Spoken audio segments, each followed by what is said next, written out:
Bab 17b. Siapa yang meragukan keindahan kota Jogja di malam hari? Tidak seorang pun tanpa terkecuali Panji.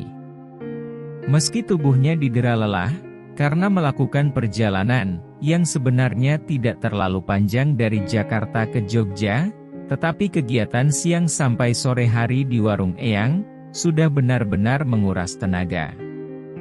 Tetapi dirinya tidak dapat menolak kesempatan berjalan-jalan dengan sang istri. Mereka hanya pulang sebentar, mandi lalu berganti pakaian.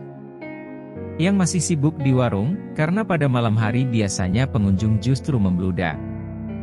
Panji membelalak tidak percaya, ketika Anjani mengeluarkan sebuah mobil VW kecil yang terlihat antik, dengan cat berwarna hijau telur di kap bagian bawah, dan putih keju di bagian atas. "Kamu yakin bisa membawa ini?" tanya Panji meragu, ketika Anjani sudah duduk di belakang kemudi. "Tenang saja, ini aman kok. Eyang merawat mobil ini seperti merawat anaknya sendiri, jadi biarpun sudah tua tetapi tenaganya masih seperti kuda Mustang," senyum Anjani penuh percaya diri. "Ya, aku sangat yakin akan hal itu." Panji akhirnya masuk ke dalam jok penumpang, yang ternyata sedikit menyusahkan, karena dirinya memiliki kaki yang panjang. Maaf atas ketidaknyamanan ini. Tapi kalau kita menyewa taksi tidak akan terlalu asyik. Panji yang sebenarnya sudah hendak mengajukan pilihan itu, terpaksa harus memaklumi. Ia memiringkan tubuh dengan bersandar di pojok dekat pintu, jika ingin memiliki sedikit kenyamanan.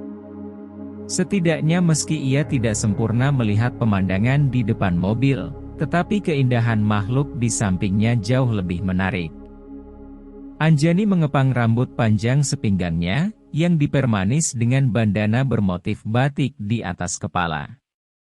Sementara wajahnya dipoles dengan segala yang berwarna natural. Begitu berbeda dengan para gadis, yang selama ini pergi dengannya. Panji selalu bosan, jika harus menunggu mereka berdandan selama berjam-jam.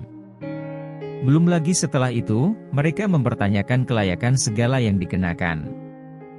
Tetapi tidak demikian dengan Anjani.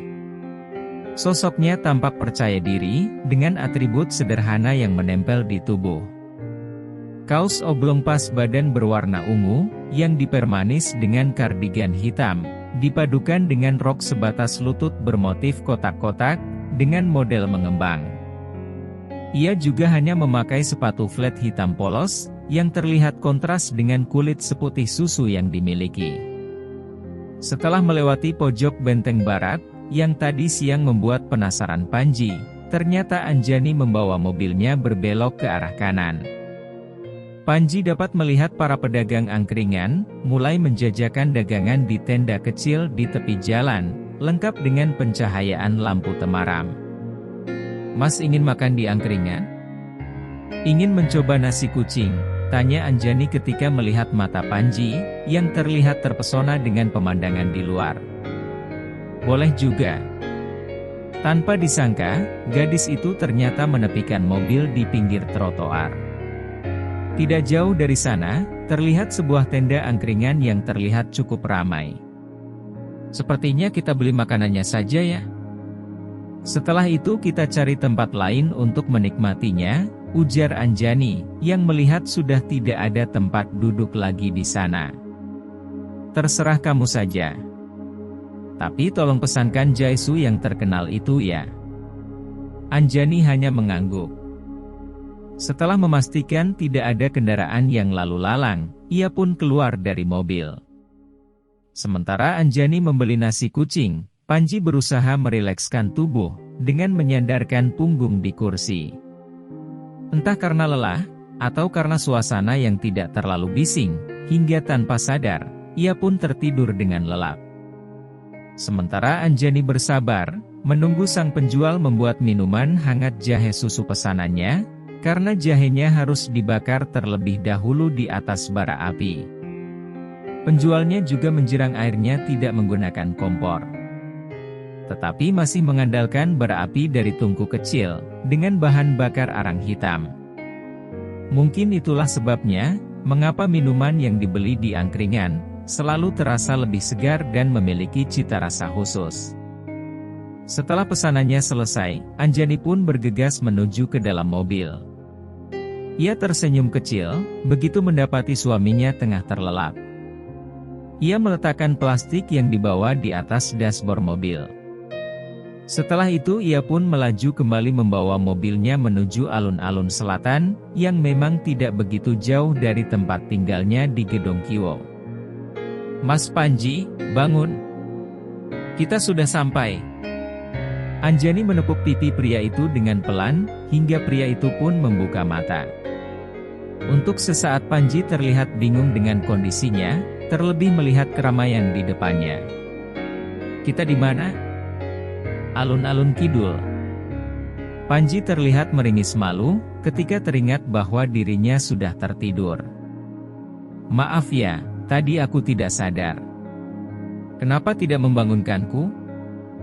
Memangnya apa yang sudah aku lakukan barusan?" Anjani menyodorkan plastik, berisi minuman jahe susu pesanan suaminya. "Kok Mas tahu kalau di angkringan ada yang menjual minuman ini? Teman-temanku yang sering kesini selalu bercerita, bahwa Jogja adalah surganya kuliner enak, dan murah meriah. Dan ini salah satu minuman andalan bagi mereka, yang ingin menikmati malam di Jogja." Meski masih agak panas, tapi Panji sepertinya sudah tidak sabar untuk menikmati minuman itu. Tetapi akhirnya ia harus menyerah, ketika merasakan ujung lidah, dan tenggorokannya seperti terbakar. Anjani hanya tertawa demi melihat sikap konyol sang suami, yang dirasanya seperti anak kecil yang meloncat kegirangan, karena dibelikan es krim rasa kesukaan. "Masih panas? Sabar sedikit, kenapa sih?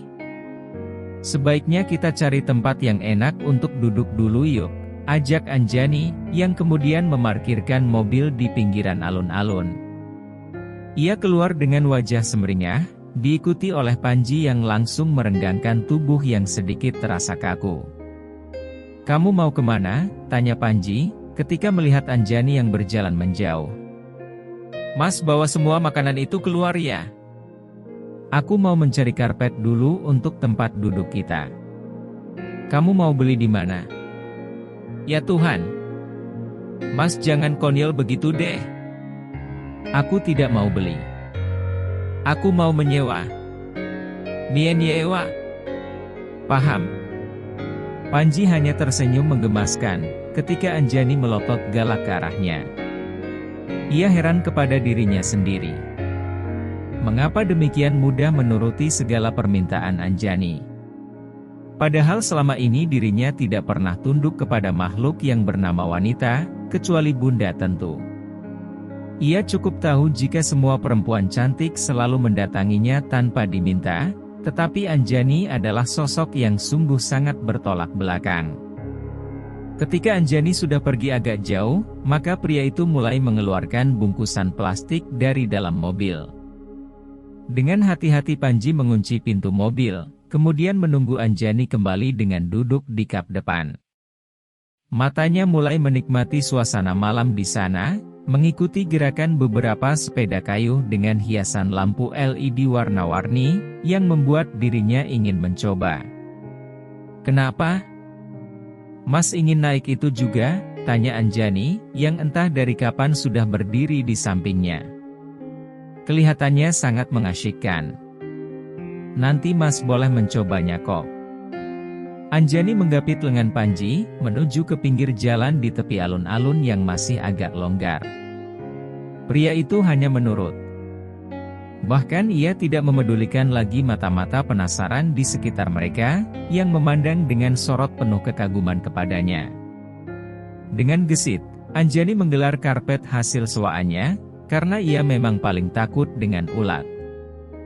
Sangat tidak elit, jika sesudah ia duduk di atas rumput, tiba-tiba seluruh kakinya gatal gegara ulat bulu kecil yang merambat.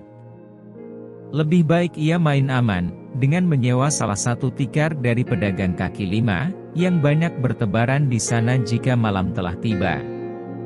"Kamu sering mengunjungi tempat ini?" Dulu iya, dan ini pertama kalinya setelah sekian lama. Bersama Nara. Gadis itu hanya mengangkat bahu tak acuh. Untung suasana hatinya sedang baik, jadi tidak perlu perang urat saraf meladeni pancingan Panji.